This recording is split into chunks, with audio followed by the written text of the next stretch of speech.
First of all মই আপোনালোক সকলোকে ধন্যবাদ জ্ঞাপন কৰিছোঁ আপোনালোকে মোক ব্যৱহাৰ কৰিবলৈ সুবিধা দিয়াৰ বাবে। মই আজি 4 বছৰ ধৰি বগামাৰ জাতীয় বিজ্ঞান নিকেতনত অধ্যয়ন কৰি আছোঁ। ইয়াৰ আগতে মই চামগুৰি শইকীয়াত পঢ়িছিলোঁ আৰু 4 বছৰৰ ভিতৰত হয়তো মই বিদ্যালয়ৰ পৰা বহুত কিবা কিবি পাইছোঁ।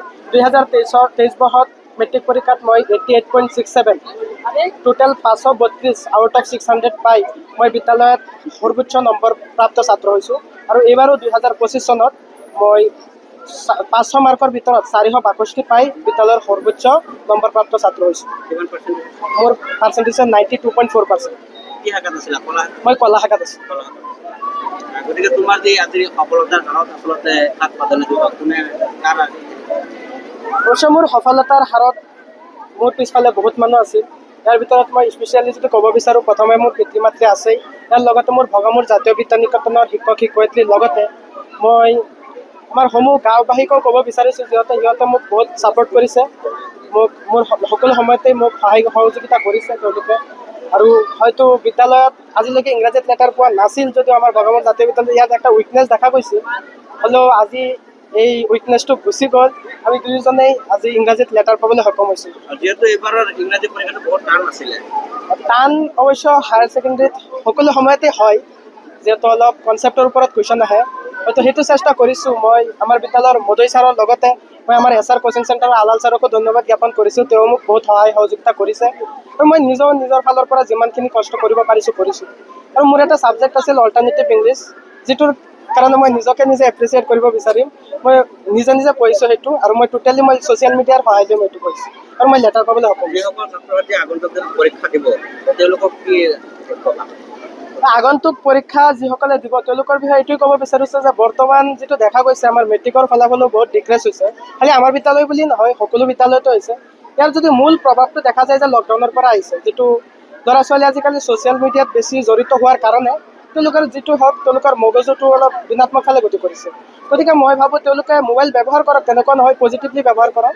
আৰু তেওঁলোকে যাতে এইবিলাক নিগেটিভ ভাৱ আঁতৰ কৰে, তেওঁলোকৰ মাথাৰ পৰা যাতে এইবিলাক স্পইল আউট কৰে, সেইটো মই ক'ব বিচাৰিছোঁ।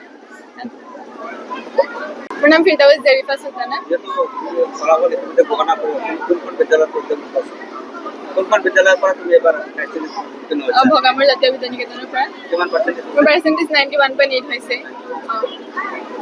কেনেধৰণৰ সফলতাৰ আচলতে কেনেধৰণৰ প্ৰচেষ্টা চলাই গৈছিলা? হয়, মই ৰেগুলাৰলি পঢ়ি গৈছিলোঁ আৰু যিখিনি সময় পঢ়িছিলোঁ সেইখিনি মনোযোগেৰে পঢ়িছোঁ আৰু সিমানেই, যেনেকৈ ভালকৈ পঢ়িলে হ'ল আৰু। বিদ্যালয় আছে ফলাফল কেনেধৰণৰ হৈছে? হয়, ভগামূৰ জাতীয় বিজ্ঞান নিকেতনৰ এইটো 4 নম্বৰ বেটছ আৰু চামগুৰি চেণ্টাৰত আমি পৰীক্ষা দিওঁ প্ৰতি বছৰেই। এইবাৰ চামগুৰি চেণ্টাৰত 4বাৰ সৰ্বোচ্চ নম্বৰ আনিবলৈ আমি সক্ষম হৈছোঁ। এইবাৰ আমাৰ সৰ্বোচ্চ নম্বৰ 92%, 92.48। দ্বিতীয়টো হৈছে 92.8। আৰু ইয়াত ডিষ্টিংশ্যন মাৰ্ক দুটা, ষ্টাৰ মাৰ্ক পালে 8জনে, ফাৰ্ষ্ট ডিভিজন পাইছে 56, ছেকেণ্ড ডিভিজন পাইছে 44, থাৰ্ড ডিভিজন 4জন আৰু লেটাৰ মাৰ্ক আহিছে টোটেল 92। বিগত যি 3টা বেটছ আছিল, এই 3টা বেটছত আমাৰ ইংৰাজীত লেটাৰ মাৰ্ক অহা নাছিল, কিন্তু এইবাৰ আমি দুটাকৈ ইংৰাজীত লেটাৰ মাৰ্ক আনিবলৈ সক্ষম হৈছোঁ। আৰু এয়া মই ভাবোঁ যে ছাত্ৰ ছাত্ৰীসকলৰ যথেষ্ট কষ্ট ত্যাগৰ ফলতে হৈছে। ছাত্ৰ ছাত্ৰী আৰু শিক্ষক শিক্ষয়িত্ৰীৰ সমন্বয়েৰে আজি এই ৰিজাল্ট হ'বলৈ সক্ষম হৈছে। সেয়ে আমি উৎসাহিত। কিমানগৰাকী ছাত্ৰ ছাত্ৰী পৰীক্ষা দিব? 105জনে পৰীক্ষা দিছিল আৰু 104জন আমি শিক্ষাৰ্থীৰে উত্তীৰ্ণ হ'ব সক্ষম হৈছোঁ। আপোনালোকৰ পৰীক্ষাৰ চেণ্টাৰ কি চামগুৰি? চামগুৰি সৰ্বোচ্চ নম্বৰ লাভ কৰিছে আপোনাৰ? যোৱাবাৰো আছিল, ইয়াৰ আগতো আৰু দুবাৰ আছিল, প্ৰতিবাৰেই সৰ্বোচ্চ নম্বৰ আছিল।